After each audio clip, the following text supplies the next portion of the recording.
So let's begin today's poem, Lake Isle of Innisfree, which is written by William Butler Yeats. William Butler Yeats was a Nobel Prize winner who won the Nobel Prize for Literature in 1923. So the Lake Isle of Innisfree is an uninhabited island which was in the Lovegill, and this place was the place where William Butler Yeats used to spend his childhood days, that is childhood summer days. So when he was walking, when he was grown up, he was walking down the Fleet Street of London, and suddenly he heard the tinkling sound of water, and then he saw that there was the fountain nearby in the window. And so when he saw the fountain, he could remember about his lost childhood, and he wanted to be back to the childhood. And so he wrote this poem, and this poem is a lyric. So what type of poem is this? It is a lyric. Okay, so why is it lyric? Because it has a musical note. So the poem consists of 12 lines, and it has 3 quatrains. Okay, so if we divide these 3 quatrains according to their meaning, then I will say that the first quatrain talks about body, that is the food and shelters. The second quatrain talks about peace, and the third quatrain about the inner feeling of the poet. Okay, so this is called the Lake Isle of Innisfree. So it is a 12-line poem, and as I told you that so it was published in 1888 in the National Observer. Later it was published in the National Observer in 1890. Okay. So what I said about the location of the Innisfree, that is, Innisfree is an uninhabited island within Lovegill in County Sligo Island. Okay, so it is an uninhabited island in Lovegill in County Sligo Island. Now let's begin the poem, Lake Isle of Innisfree. I will arise and go now and go to Innisfree, and a small cabin built there of clay and wattles made. 9 windrows will I have there, a hive for the honeybee, and live alone in the bee-loud glade. And I shall have some peace there, for peace comes dropping slow, dropping from the fields of the morning to where the cricket sings. There are midnights all a glimmer, and noon a purple glow, and evening full of linnet swings. I will arise and go now, for always night and day I hear lake water lapping with low sounds by the shore, while I stand on the roadway or on the pavement's grey, I hear it in the deep harsh core. Okay, so this is the poem. So now let us analyze the poem word for word, and we also want to try to learn the meanings of the words. Okay, so let us see first stanza. As I told you, first stanza talks about body, that is food and shelter. So the poet, when he saw the fountain, he wanted to be back to his childhood days, and that means he wanted to be back from the noise of the city. So he wanted to be back to the place where the life was peaceful. That is to Innisfree, where he used to spend his childhood summer days. Okay, so he said that I will arise and go now and go to Innisfree, and a small cabin built there.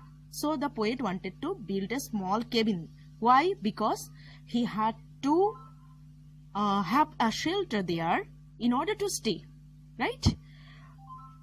So by what or with what will he make this? He will make this of clay and wattles made.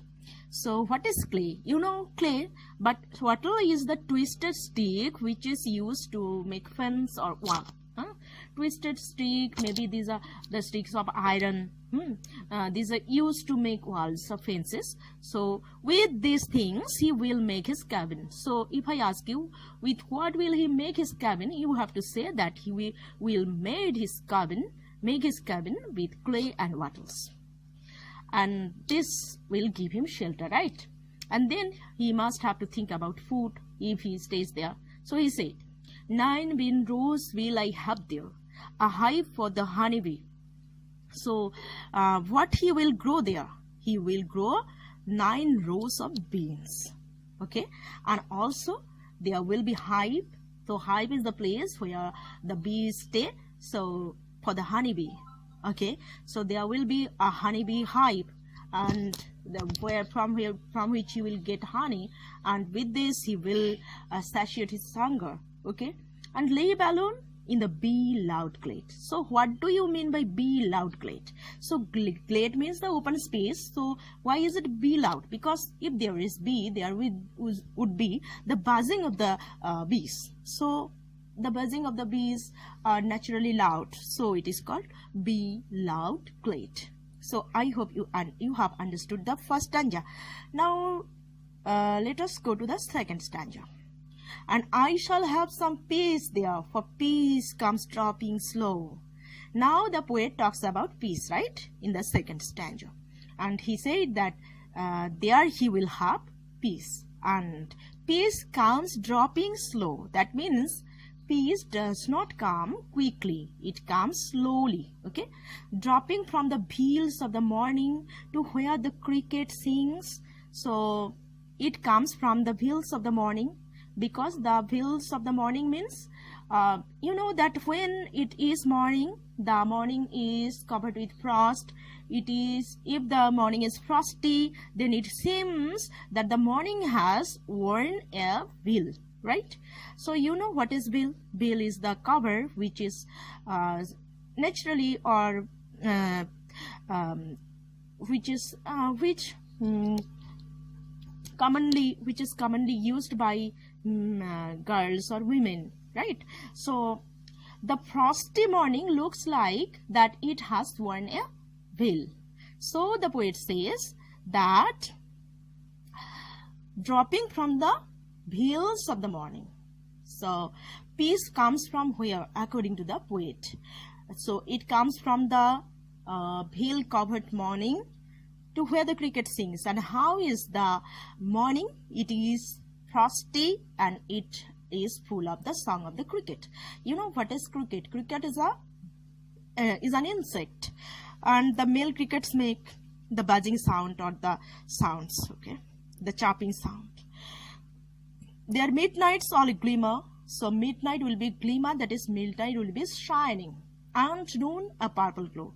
And because of the noon there will be a purple glow, and evening full of linnet swings. And what you will hear in the evening? In the evening, he will hear the linnets singing or linnet swings. Okay, linnet is a songbird. Okay, I will arise and go now for always night and day.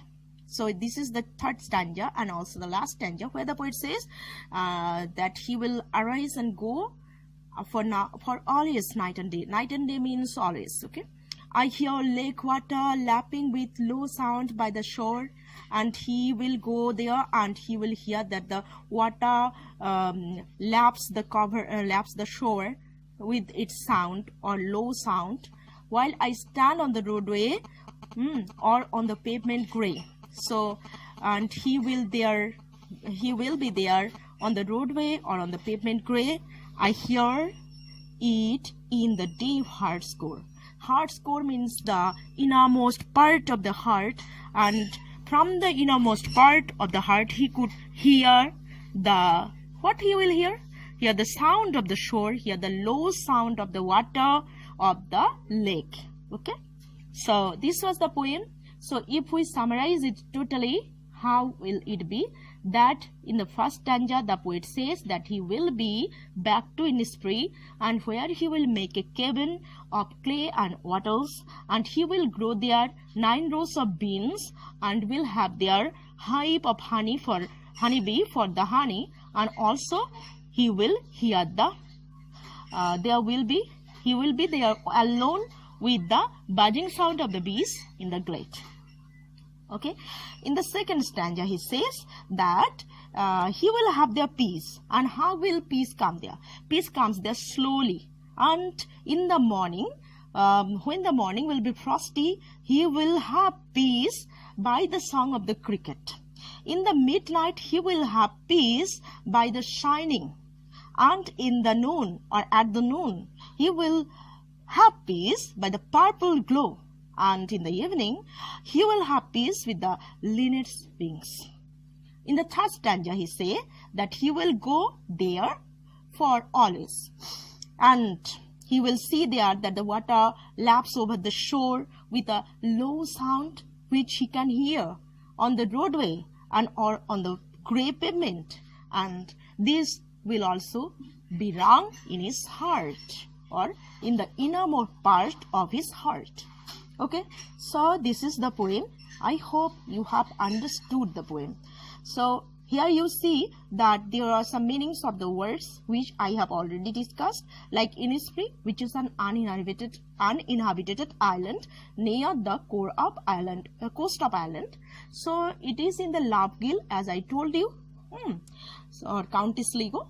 So these places are in island also. And what else, as I told you, twisted sticks which are used to make walls or fences. Here they said sticks woven together to make fences. And glade means open area in a forest. Okay, cricket is a brown insect that produces a rhythmical and chopping sound. All a glimmer, as I told you, shining. Here it is written shining softly. Full of the linnet song. So it is full of linnet song. That is, linnet is a type of songbird. Okay, lapping, that is gently striking the shore. In the deep heart score, that is the depth of the heart. So this is the poem. And now let's see what are the questions related to the poem, because this you have to do after the reading of the poem. For reading of the poem, the speaker wishes to go to the island, because Innisfree is an island. Okay. The second one is the speaker hopes to find. What does he hope to find there? Fairies, love and friendship, peace and tranquility. So I have not told you this one thing, that he wants peace and tranquility there, okay? Because he wants to escape the noise, as I told you. He wants to escape the noise of the city. That means he is looking for peace and tranquility. In Innisfree, the poet wants to live. The poet wants to live in Innisfree. What life? In the lap of the nature, both A and B, an active life. Both A and B. Where is B? Okay, he does. Yes, A and B both should be the answer, because in the lap of nature he also would grow their beans, so that means it would be active also, right? Next, there will be explain the meanings of these lines from the poem. For peace comes dropping slow, dropping from the fields of the morning to where the cricket sings. So as I told you, the poet wanted peace and tranquility in the Lake Isle of Innisfree. He wanted to escape the din and bustle of the city. So what he said, he wants to be back to the city, wants to be back to the Lake Island, where peace comes dropping slow. That is, peace comes slowly. It would not come quickly. It will come slowly, dropping from the wheels of the morning to where the cricket sings. So wheels of the morning means that the morning is covered with frost. Okay, so the morning is covered with frost, and it is also accompanied with the songs of the cricket, because cricket is a type of songbird, not song. It is an insect. So all these things will give him peace, because there will not be any other sound except this. The morning will be frosty and full of the song of the cricket, and then he will have peace. Peace comes dropping slow, that is, peace comes very slowly. Okay, like how water, that is, water drops or raindrops drops in, or when the raindrops are fallen, they are fallen very slowly, and like that, or in that way, peace will also have in his mind in the morning, in the frosty morning with the song of the cricket. Second one is there, midnight all a glimmer and noon a purple glow. So the poet also said that how every time or all time give him pleasure, okay, or peace. How will he enjoy his peace every moment? As he said that in the morning he will enjoy the peace with the song of the cricket, and in the frosty morning, and the morning would be frosty. And he also said that in midnight he will also have the peace because of the shining of the midnight. It would be shining with the, maybe with the stars or with the glimmering of the stars, okay. And noon, a purple glow, that is noon will be purple with the color of the sun, okay, sunlight, and this will give him also peace. Now the first question is, what are the things that the poet wishes to do in Innisfree? So what are the things he wishes to do? As I told you, he will grow their beans of 9 rows, and he will make their honeybees. He will have their a hive for the honeybees, for honey, and then he will make a cabin with clay and wattles, okay, and thus he will make he will spend his life in Innisfree. Second question, how does the poet imagine life to be in Innisfree? So the poet thinks that life will be full of peace and tranquility in Innisfree. So third question, why does the poet want to go to Innisfree? The poet wants to go to Innisfree to escape the din and bustle, that is the noise of the city, okay. Fourth question, how can we say that the Isle of Innisfree has a deep influence of the poet's mind and heart? Okay, so he has a deep influence because in the third stanza he clarifies it when he says that he will hear the low sound of the water which laps over the shore, and then he will feel the sound, and then the sound will also be rung in the innermost part of his heart. So we understand that it has a deep influence in the poet's mind. Okay, fifth question, can we say that the poet lives in a city? Give reasons. Yes, we can say that the poet lives in a city. Actually, he lives in the Fleet Street in London, because the poet suddenly wishes to go to the Lake Isle of Innisfree, which and longs for or craves for peace and tranquility. That means he is